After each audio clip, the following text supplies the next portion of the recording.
All right, Jeremy here, Jeeps Unlimited Parts Breakers, 303-666-9020. Yes, you're not looking at something we're selling. This is a customer's Jeep, something we've had for a while, was shipped to us, and we do these every once in a while. We are a lot slower than a lot of shops, maybe not, it just depends. I mean, it's a big project. Frame, basically wanted a frame tub swap on it, and the video I'm really making is for him, so he can see kind of where we're at with it, but also for you guys as well, so you can see maybe what you're in store for. So if you live where he does, which is Chicago, you might be dealing with something similar to this.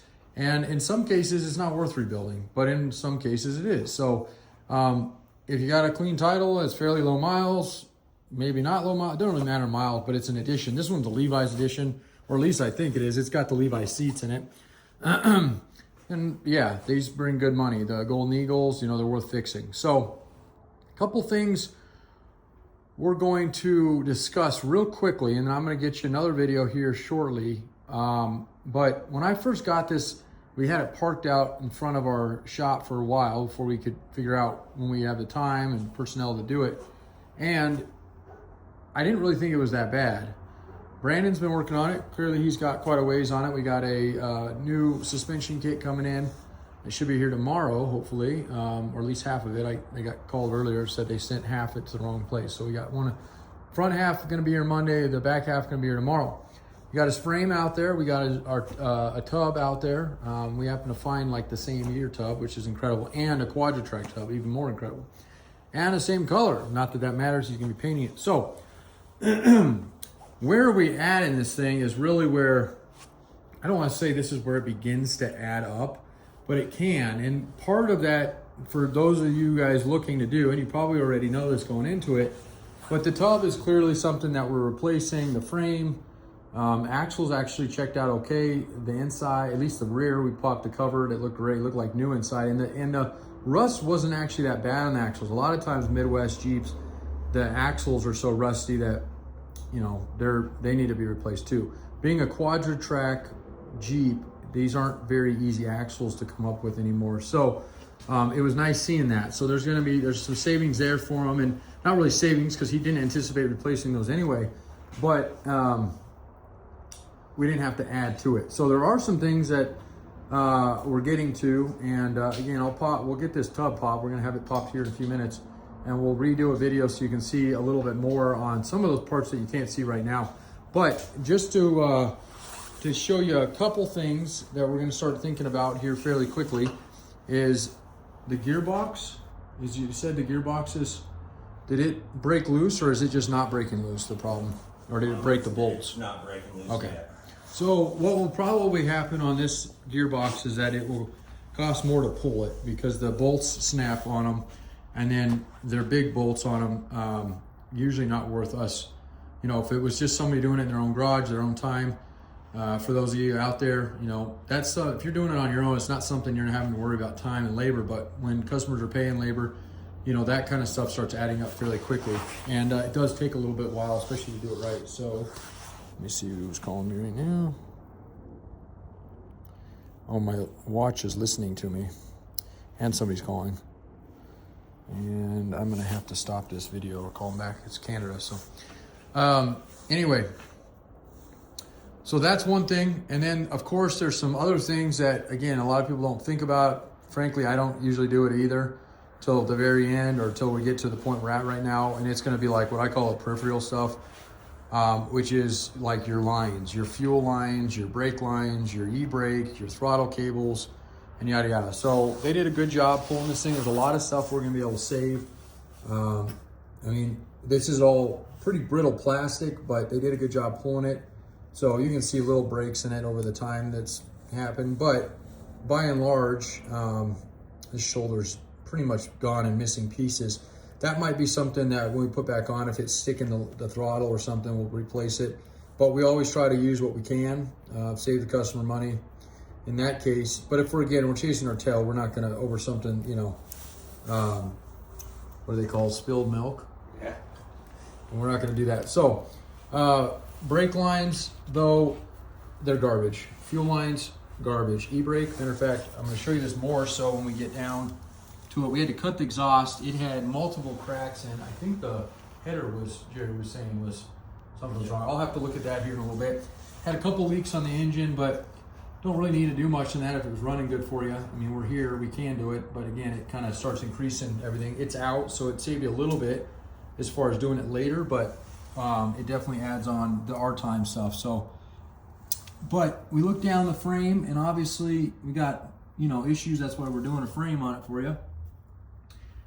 This little portioning valve, the brake setup here, it looks okay, but the lines that go into it are probably not, and that becomes an issue when we start trying to separate out stuff like this. Now we'll always try using a line wrench and seeing if we can break these free. This is pretty rusty. I would imagine you probably want to do one of these, and in my opinion, and again, it depends on how original you want to be, but I would be upgrading this at least 2 power brakes, because you're already there and it's not very difficult to do. We're gonna have to probably build lines. Again, we can try it with the line wrench and try to save this kind of stuff and pull, basically keep this section along with that proportioning valve area and see, but no promises there. These are hard to find even for us, some of this kind of stuff. So we try to save that stuff just for not only your benefit and savings, but our benefit of being a pain in the butt. So, and then going back, you can see the cable there, it's just absolutely thrashed. So that one's gonna be cut. There's no point in saving it because it's bad already. And then, like I said, the exhaust, when it's all said and done, we'll probably just, unless you want it back the way it is and you do your own exhaust work, we'll probably just take it down to A1 Muffler, one of the guys in town. They're more than reasonable on price. They always treat us right. We get that kind of wrapped up for you, so it's, you know, can be used other than paint, or we'll get you.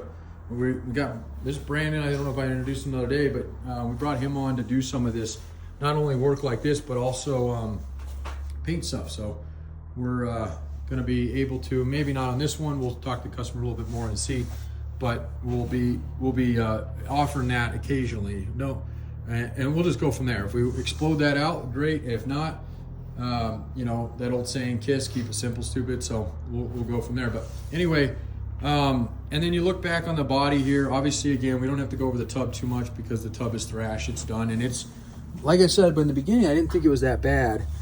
But the more we dig it, the more we get on it and grind it, cut, impact these really weak spots, and just absolutely thrash rust is appearing. Now, the roll bar, the angle piece of iron that it goes to looks great here, and these are hard to get, so we'll try to save this. I imagine all these bolts are going to break, and breaking is actually easier than not, because if they spin loose, if the capture nuts go bad, then you're drilling them, and there's a pain. So we actually try to break the bolts. It's just easier to do it that way, and then replace hardware, which we'll have to figure out hardware. We can try to save this stuff, but I almost guarantee these are not going to come loose. No bolt has come loose easily on this thing. So, and then of course your dash is in great shape.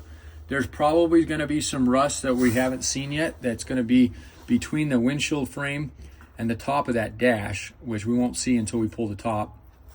But we want to save as much of that as we can. And if we get down there and that's thrashed, then we'll have to figure out if we have a dash for you. But all the peripheral stuff we want to transfer over, because this is a very clean, at least the, you know, what we can save, the cabling and whatnot on it. And then of course it's got AC on it. So we'll get that switched over. There's some new ways to go about AC. These are sometimes not very easy to get to go, to retrofit them, because you can't fill this stuff with what you used to be able to put in them. So keep that in mind with some of that. And I talked to a guy this morning that's got something he's working on where it incorporates a little bit more into the heater box. So I haven't seen it for myself, but that would be kind of cool too.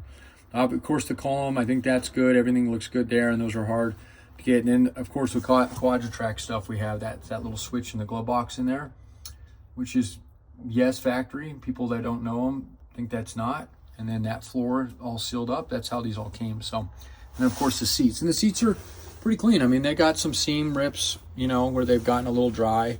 We don't do an upholstery work. And maybe we find somebody eventually, but this is in pretty good shape for a Levi's edition. And there's a couple little snags in it, but overall, the foam feels good in them. The brackets on the base of the seat are going to be iffy.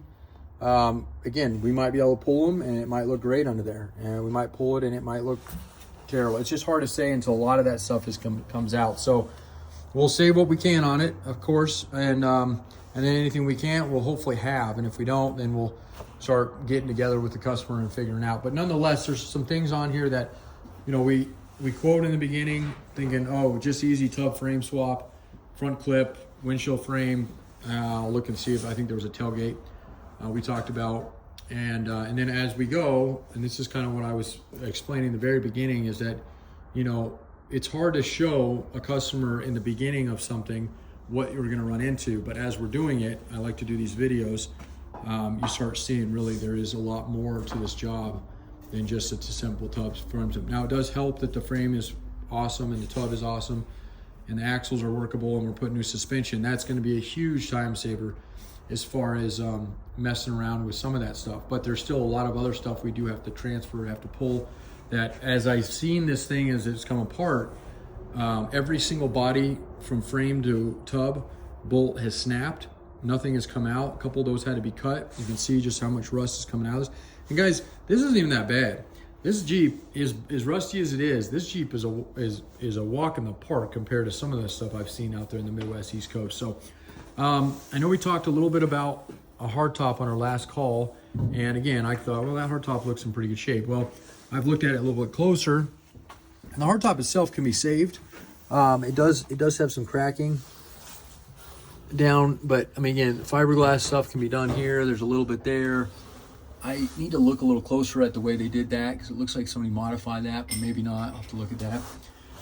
Definitely has some cracking along the base. Not a huge deal. If you don't care, we'll leave that alone. The back gate, good news is you got good glass. That's hard to find glass because it's got a weird curve in it. Bad news is the gate itself. So the top, for those of you who don't know, the top on these CJ7's factory, this is all fiberglass. This is not. This is a steel frame, and you can see as it just picking stuff, things are falling out of it. So this wouldn't be that bad. You could probably clean a lot of this up, and then you get over here and it's pretty much gone. So not only gone, but super sharp, and it's weak all the way back in here. So this is probably shot, and I think you knew that. But like I said, I'd kind of do videos as we went with it just to kind of show you. Tailgate, I'm hoping it's good, because this is a pretty good looking tailgate, at least from the back side. Let's take a look and see. Again, another place you can check if you're looking to see if it's rusty is this back seam.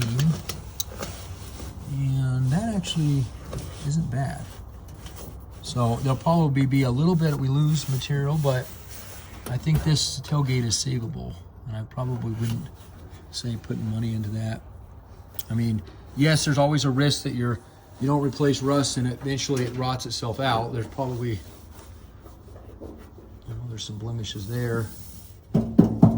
It's hard to say on that guy. That might be, yeah, it's definitely got some rust in the bottom lip here that I didn't see. So this one may not be good. You can feel the bulge here on it. So, and then you can just see how much has come out of this thing on the top. But again, we knew all that stuff. So it's splitting so bad. Somebody's been in here to fix some of it with some goop, but I don't think it lasted very long. And then the part that we're gonna make another video on here in a little bit, I'm gonna drive you nuts with my videos, is gonna be the frame when we get this tub flopped, because I have a feeling the next part we're gonna find on it that's gonna need to be replaced is gonna be this fuel tank, and likely the skid for that fuel tank. I cannot imagine with everything else we've found that it's gonna be good. Anything on the bottom of this Jeep is pretty much roasted. So, but overall, I'm still thinking that it was a good one to do. There's still a lot of the interior. You can't find an interior quite as clean as this. So to transfer all that stuff over. And that's one last thing. I'll touch on this real quick, and it kind of goes hand in hand with the rear seat and what I talked about with that gas tank skid. But the likely chance that these brackets get pulled clean is not very high. And the same thing we're dealing with on the bottom of the tub with the frame to tub mount. So it's got 13 or halves, I guess, on these guys. We'll do our best to pull these correctly, and hopefully they'll come right out and we're not having to mess with it. But if they do strip or break or spin, we can get in there with a grinder. But what we might find is we've upped our time and we get the bottom of the basin, it's gone. It's hard to say on these until you get them pulled, but these usually have rotted away or kind of made themselves part of the tub. So these don't look too bad. So I'm crossing my fingers we won't be there on it. But again, if we get there, we're just gonna go with brackets that we have and get rid of them and not mess with these too much, because the savings is gonna be washed out with the amount of time we have to put in to try to get those out. So, okay. Anything you might have as we're going along this today and tomorrow is going to be a good days, because after that we're going to start rebuilding this thing pretty quickly. So, and I'll just start calling you before we add anything to anything, making sure. And if it's something you don't want to do, you can do later. That's not a problem. It honestly probably would help us in some cases that way anyway, because some of this stuff is not going to be something I have sitting in the yard, unfortunately. But we will try our best on doing what we can for you and get it as best as we can, clean as we can, and then we can talk about the underlayment of the tub that we're putting back on it. You know, we want to do that obviously. And then if you want us to do a liner in the tub, or if you're going to do carpet or nothing, you know, that's kind of up to you. We can leave that stuff alone for you guys. So, all right. Thanks, Jose, and everybody else out there. Again, Jeremy here, 303-666-9020, partsbreakers.com, otherwise known as Jeeps Unlimited. Thanks.